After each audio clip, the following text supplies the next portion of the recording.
ஹாய்ப்பா, எல்லாம் என்ன பண்ணிட்டு இருக்கிறீங்க?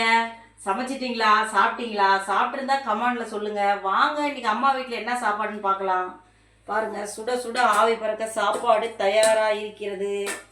பாருங்க, தட்டில் அப்படியே போட்டுடலாம். ஐயோ, அந்த கரண்டி வேற வைக்கலையா? அன்ன கரண்டி போட சொன்னீங்க.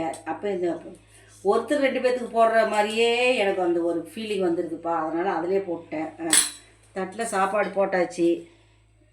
இங்கே பாருங்க, சூப்பரான மட்டன் மிளகு கறி, உருளைக்கிழங்கு முருங்கைக்காய் எல்லாம் போட்டு மட்டன் மிளகு கறி. இது வந்து சப்பாத்திக்கு, புரோட்டாக்கு, தோசைக்கு எல்லாத்துக்குமே நல்லா இருக்கும்பா.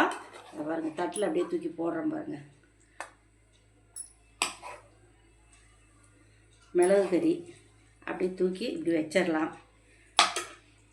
இது முட்டை தொக்கு. இங்கே பாருங்கள், முட்டை தொக்கு எப்படி இருக்குன்னு பார்த்தீங்களா? இது வேறு மாதிரி இருக்குது, இது வேறு மாதிரி இருக்குது. கலர் பாருங்கள்.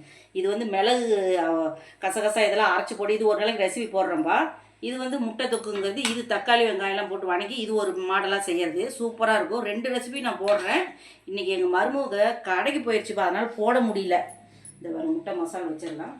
பாருங்கள், ரசம் நைட்டு வச்ச ரசம் இருக்குது. இதோட அம்மா வீட்டில் இவ்வளோ தான் சாப்பாடு. உங்கள் வீட்டில் என்னங்கிறத சொல்லுங்கள். இன்றைக்கி பிறந்த நாள் திருமண நாள் உள்ளவங்களுக்கு வாழ்த்து தெரிவிச்சுக்கிறேன்ப்பா. பாய். நைட்டு உங்களை சந்திக்கிறேன்.